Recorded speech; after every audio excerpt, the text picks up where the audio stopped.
Hail and well met, fellow Amnestre. With midnight just 2 minutes away, it's time for a post-mortem on the War Within expansion. This video is really a follow-up to the WoW hiatus video I published in late May 2024. So the first part of this video is going to be a little bit of catch-up about what I've been doing since then as a true Omnigamer. So if you're only here for the War Within post-mortem, please skip to the timestamp I put on the screen.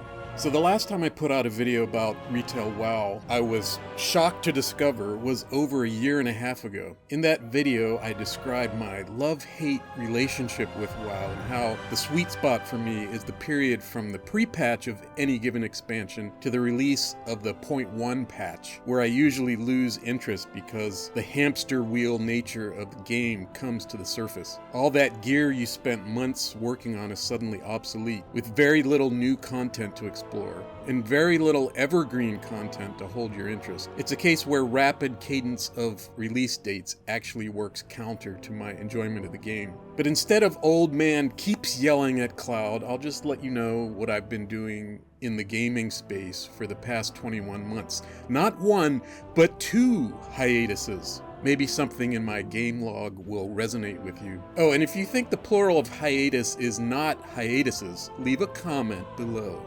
Last time I checked in about retail WoW, my interest level was so low I was setting challenges for myself on a free account to make the game more interesting for myself. I made the cow druid Irini the pacifist, who was going to level up by exploration and herbing. I was running out of easy exploration XP in Eastern Kingdoms when I discovered this boat in Gilneas that takes you to Bel Ameth in the Dragon Isles. Ooh, tasty exploration XP. So I wound my way through the Emerald Dream, up through the Azure Span. Unfortunately, I needed to train Dragon Isles herbalism in order to pick flowers. But that's okay. When I get to Valdrakken, I can train herbalism, right? I can get to Valdrakken on foot, right? Right? Okay, I guess not. I guess pacifism doesn't place a restriction on air travel, but still. If you know of a way to get to Valdrakken without flight form or airfare, please let me know in the comments. So anyway, I wound my way back to Gilneas, back to Kalimdor. It was there I made a shocking discovery. What? 41 kills? With 0 creatures killed? And 0 killing blows? I call bovine excrement. I mean, just maybe I briefly teamed with a fellow Amnestre who was killing things in another zone? Maybe picking flowers is herbicide after all? With my hopes of being able to meaningfully verify a pacifist playthrough dashed, I fully embraced the hiatus. So after checking out of Dragonflight, I spent most of my time in the spring and summer of 2024 catching up on single-player video games in my queue. So how about a bonus episode of Stray Plays? Here is my rapid-fire countdown of the top 5 games I played in 2024. Number 5, Industria. This barely made my list. Interesting concept and game design, but kinda meh. It's the first effort by the indie studio Bleak Mill.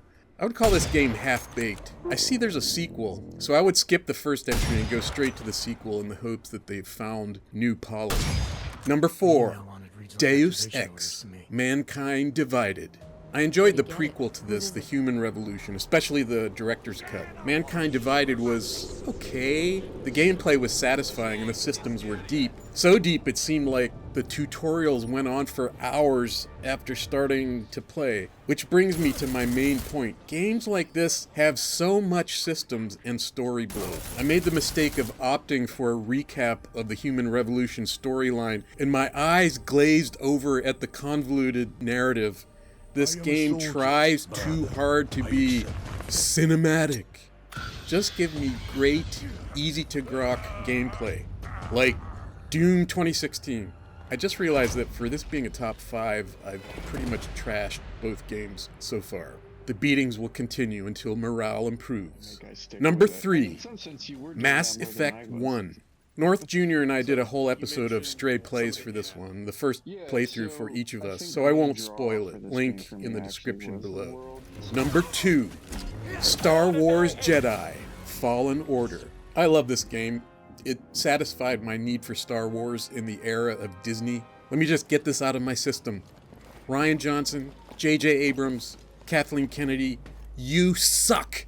The gameplay of this game was very satisfying, the story had some great beats, and the sense of exploration was great. I worked hard to discover a bunch of those secret areas. I hear there's a sequel to this game, but I'm not sure how they can make it make narrative sense. I mean, how many games in a row can the same character, Cal Katarn? Cal Ripken?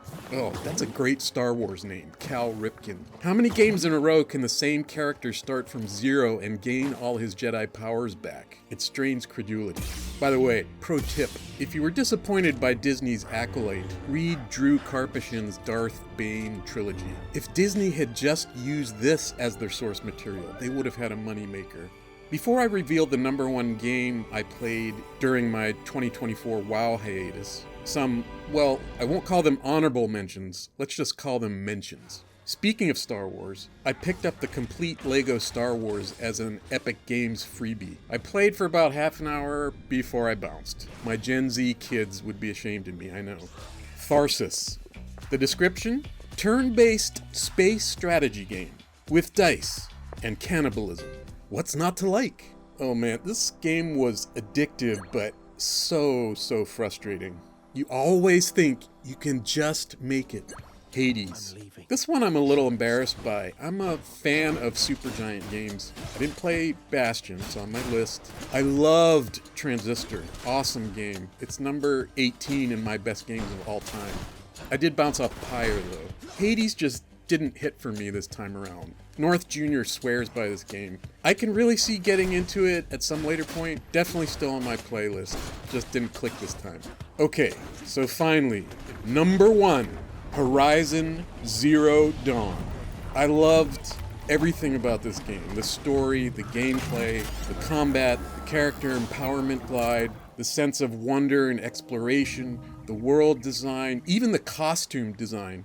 In some ways it reminded me of Far Cry Primal, which was my favorite in the Far Cry franchise. It occupies a similar space in my imagination, probably because of the primitive theme. And you can't say a CEO hell-bent on using AI robots to create a militarized surveillance state is off topic. Anyways, this game, top-notch. It landed at number 15 on my all-time best game list with almost 110 hours played. So back to WoW. I popped a token shortly before the launch of The War Within in August 2024 and played for about 5 months. Weird thing is, I don't have any captured video from that time, except for the 20th anniversary extravaganza I did with Rubgi, plus a little bit of auction house New Year's celebration. I guess the conclusion I draw from that is that nothing in The War Within felt particularly worth making a video about. Meh. So the point I made in my WoW hiatus video pretty much held true. The War Within held my interest from the pre-patch to the 11.1 patch, Undermined, which dropped in February 2025. By that time, I was much more interested and deeply invested in classic hardcore, partly because of the OnlyFang shenanigans on the Doomhowl server that was populating my YouTube feed, culminating in that hilarious duel.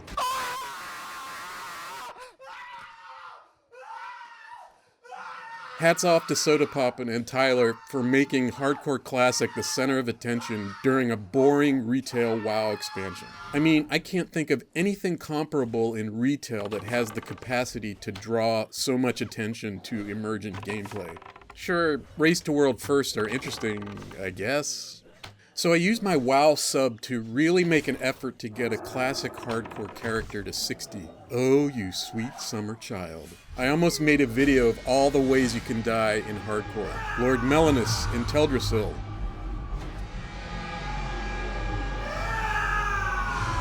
Oops, forgot about Morladim in Duskwood. Drowning in Darkshore. Stocking up on water-breathing potions and drowning in wetlands. I even freaking died to thugs in Old Town while it was leveling my leatherworking. But it was all in good fun. I really enjoyed teaming with Agtal, the death runs, getting classic Northurian bear form, and cat form, and water form, and travel form. And did I mention drowning? So eventually, I just gave up and let my WoW subscription expire for real. This is in April 2025.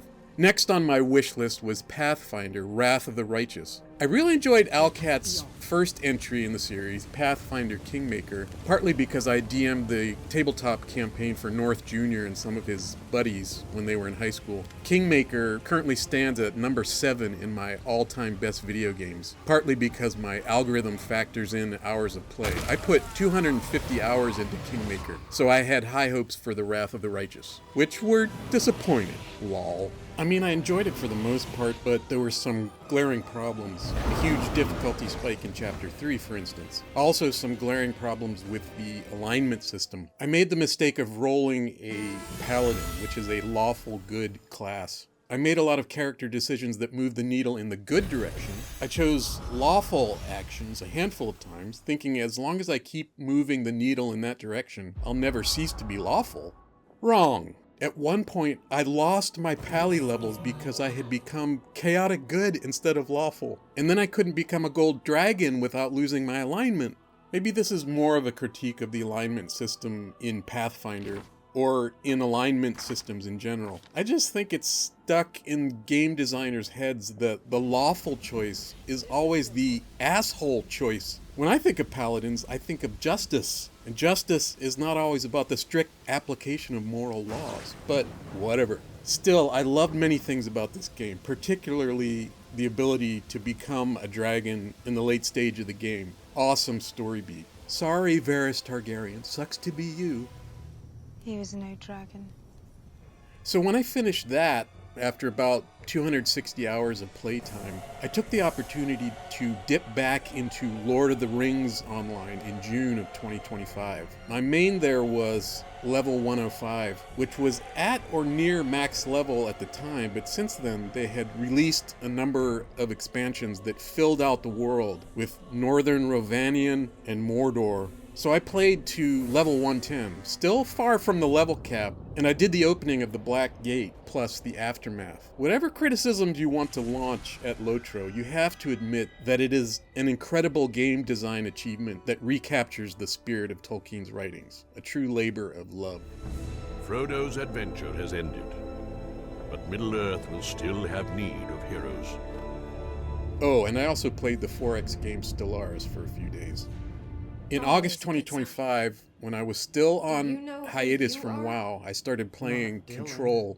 Great video game. Intriguing premise, great gameplay, rewarding character advancement glide. But for some reason I didn't finish it. Why? I'll probably go back to it, but for some reason, tabletop games recaptured my attention. I spent the bulk of the late summer and fall catching up on tabletop board games. As with WoW, my focus has been on solo or two-player content, in particular dungeon crawls. So between August and December, according to Board Game Geek, some of my most played games have been Unstoppable, Seventh Citadel, Mini Rogue, Escape the Dark Castle, Doom Pilgrim. Man, that game has some awesome, funky art. Rogue Dungeon, Under Falling Skies, 2D6 Dungeon, and One Deck Dungeon.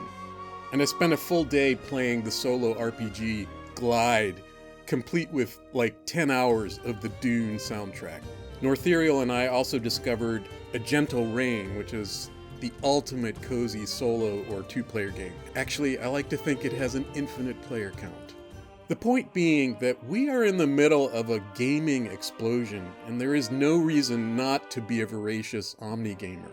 WoW will always have a special place, maybe the chief place, in my gaming pantheon, but there is so much gaming goodness out there. It would be great for this channel if it was all WoW all the time, but I'm just not interested in that. All of us just need to explore.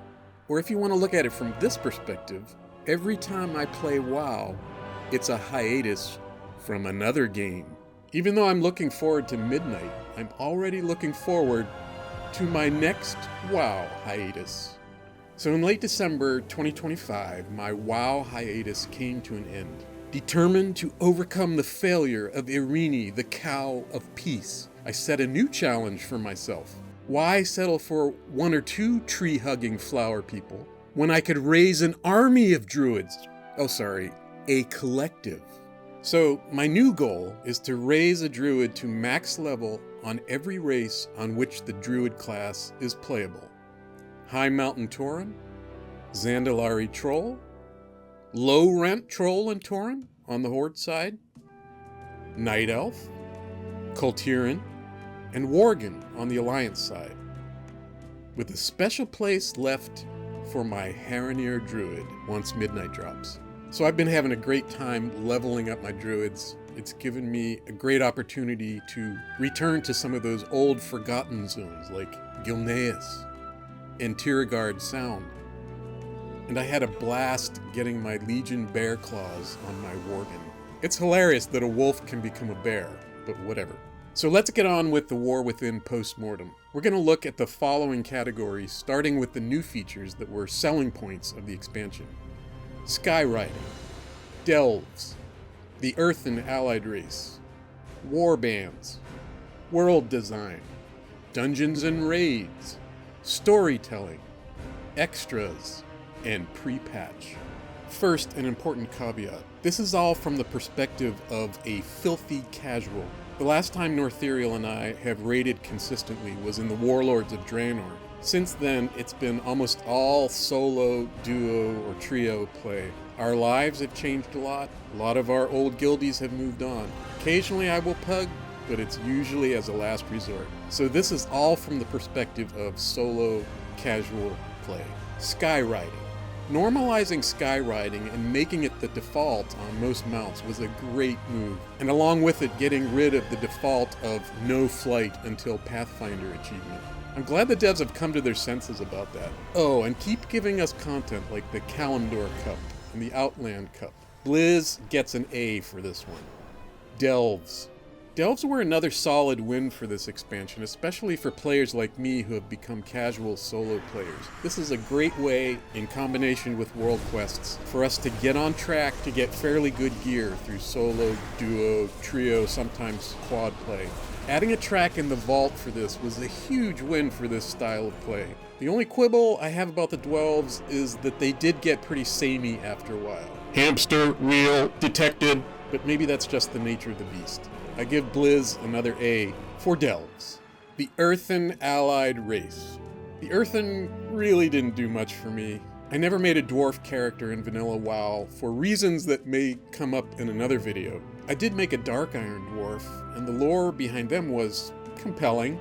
Maybe I'm not the target audience for this allied race, but putting beards on body type 2 characters doesn't do much to endear a race of rocky robots for me. The cutscene where Magni frees the Earthen is one of the high points of the War Within story, but I'm sorry, I got so irritated by those monotonous, droning, depressed voices. They make Eeyore seem like a ray of sunshine. Resuming work cycle. I give the Earthen allied race a D. Warbands. As an altaholic, I love this feature. From the campsites, to the warbound items, to the warband bank, this was a game changer for me. A while back, Northiriel and I made Horde characters to experience a side of the game that we had never experienced. We deliberately made characters on a server unconnected to our Alliance server so that they would be financially independent. Well, over time we started to regret that decision. But now with Warbands, all our alts feel connected again. The Warband bank especially is a game changer. I store almost all my money there, which seemed smart until the Warbank deactivation fiasco in mid-February. The only complaint I have is that those extra bank tabs are so damn expensive. I give Blizzard an A- for Warbands. World design. Here's where things get a little more spicy. I've always maintained that world design is hands down Blizzard's greatest achievement, with sound design a close second, from the very beginning to the present day. Or are those days coming to an end? We'll see what midnight brings. Cause I gotta say, the world design in War Within was pretty lackluster. The Isle of Dorn? Meh. The Ringing Deeps was okay. It's really hard to pull off underground zones. My benchmark is the Variety Turban achieved in the Mines of Moria expansion of Lotro. Compared to this, the Ringing Deeps is just okay. Nothing really stands out about Ajkahet either. The City of Threads, maybe? It's visually cool, but not someplace you want to linger because of the mob density. But the bright spot in the War Within world design is the Hallowfall zone. I love it. The silent underground sea, the airships, the clifftop cathedral, that giant glowing crystal that is totally not the tip of a gigantic sword. The whole zone has scope and verticality and topographical drama. Is that a thing? Chef's kiss to this zone. But now to the patch zones. The Siren Isle. Totally forgettable. In every way. We spent one evening there and never went back. The devs really phoned it in with this one. Undermine.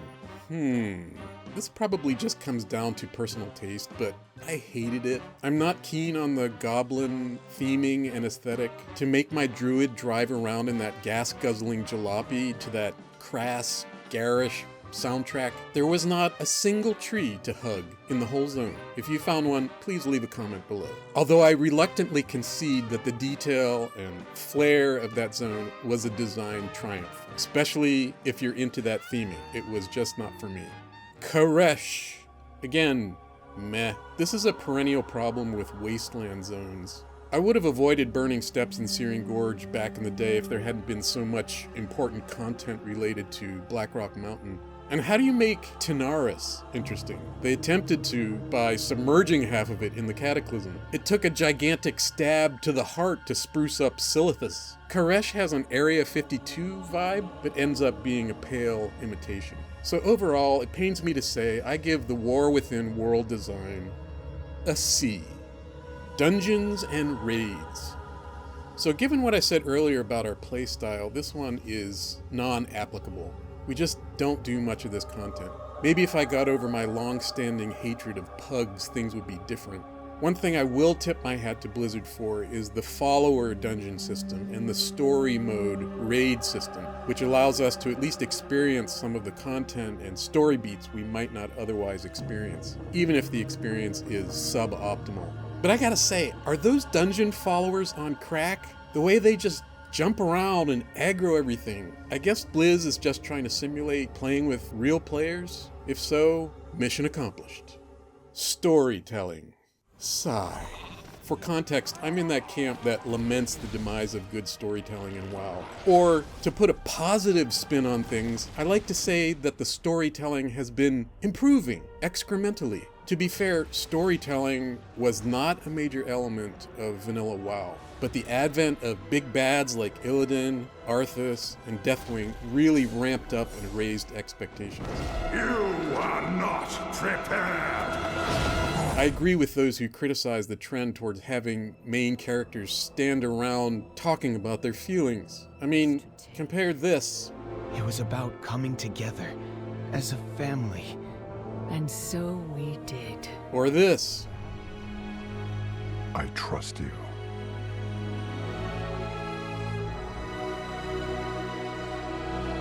With this.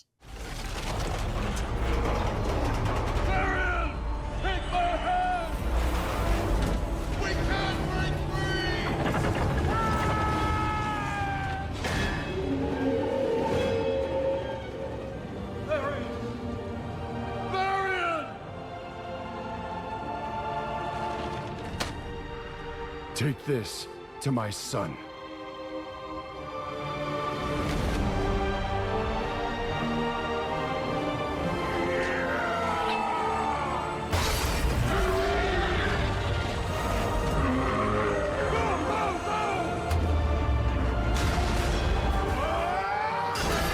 To my mind, Legion was the end of good storytelling. When Sargeras stabbed Azeroth, he was in effect sticking a big fork in WoW storytelling.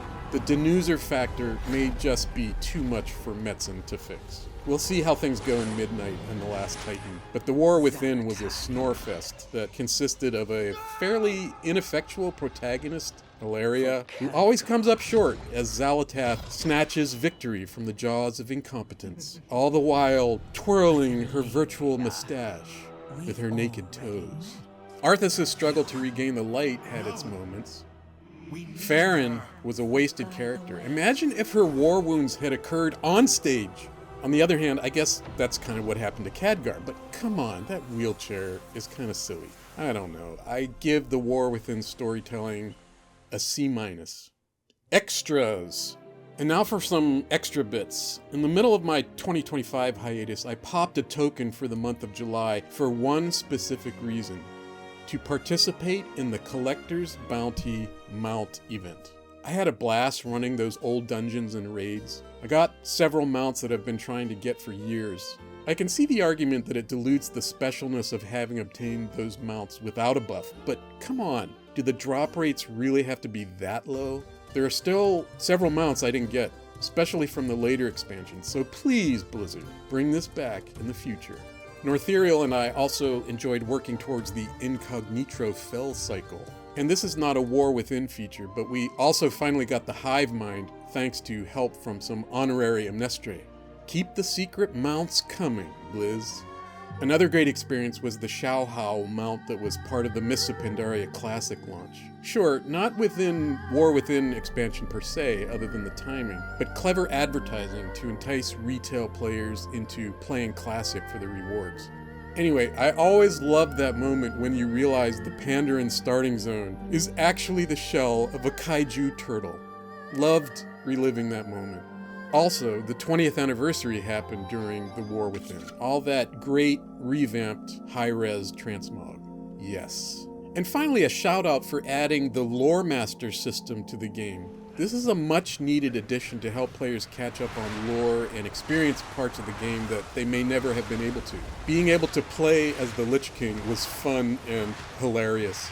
My one criticism is that this should really be integrated into the leveling experience, but the new player experience is another whole can of worms I don't want to get into. For all these little extras, Blizzard gets another A. Pre-patch. I know the prefix pre ties the pre-patch to the next expansion, but you could argue that it's the last gasp of the current expansion. In fact, at least one of the features I'm about to describe was part of an 11.x patch, namely, player housing. This was one of the first things I dipped into after coming off my 2025 hiatus in late December. While I wasn't one of those who were eagerly awaiting this content, I have to admit it's kind of cool. Much better than the housing in Lotro, my only other experience with MMO player housing. It scratches the itch for long-term building projects like several other games I've played. City Skylines, my #1 game on my all-time list, and Kerbal Space Program, my #3. But I don't really see it as something I want to spend a lot of time on in WoW. I play WoW for other reasons. It seems misguided for Blizzard to attach so much of their design and promotional energies to this system. I spent a couple days scouting for the best plots and spiffing up my exteriors, but when it came time to working on the interiors, it seemed like such a daunting time commitment that I switched over to other activities in-game. I've been amazed by some of the housing creations I've seen on YouTube, but I don't think this is going to be an evergreen activity for the majority of the player base. Having yet another renown track makes it yet one more grind. Hamster wheel detected. Plus, comparisons to the Garrison are valid. Garrisons were at least functional. They appealed to class or profession fantasy. Why can't I see my pet collection in player housing? Or stable my hunter pets? Or stable my alts? Or see them walking around? Why are there so few interactable items? I'll reserve judgment for where they take housing, but so far I give Blizzard a B. Transmog.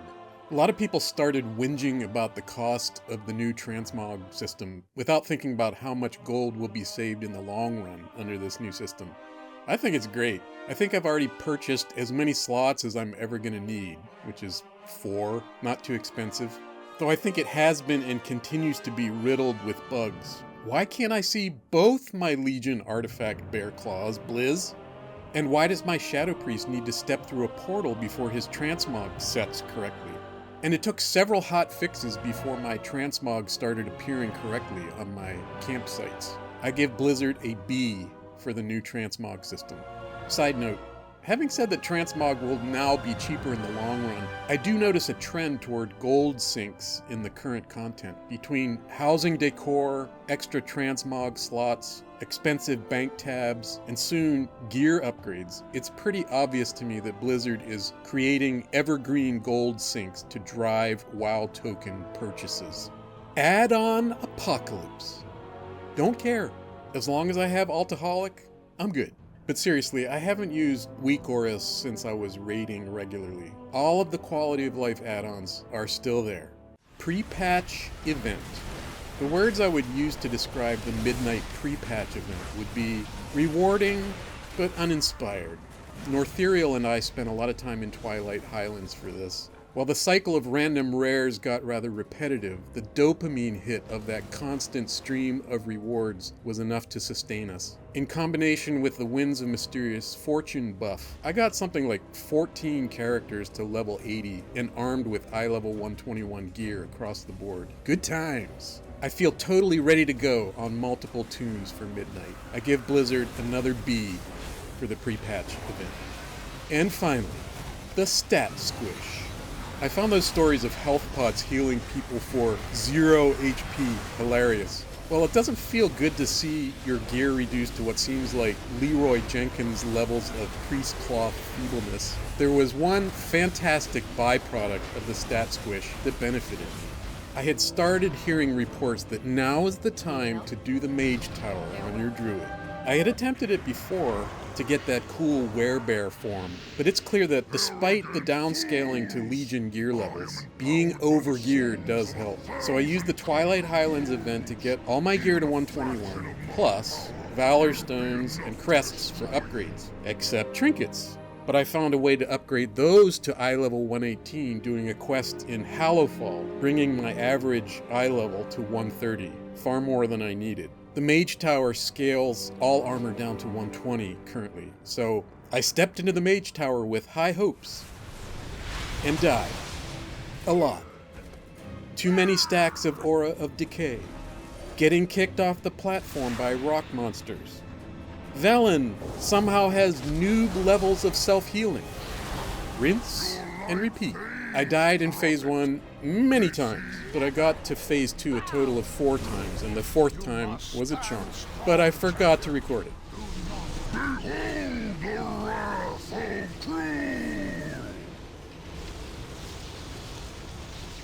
He is overloading himself with power!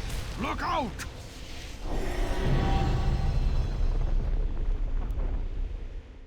So in the final days of the War Within, I was able to achieve a long-standing battle goal. Judging by that standard, I give the War Within 5 stars. But actually, when you average everything together, the War Within is in the C range. Average. Meh. But on the bright side, it can only get better from here, right? Right? So there you have it. Northurian's War Within Post-mortem. Midnight is only minutes away, and early access is already in full swing. I look forward to it. Please like and subscribe. Peace out.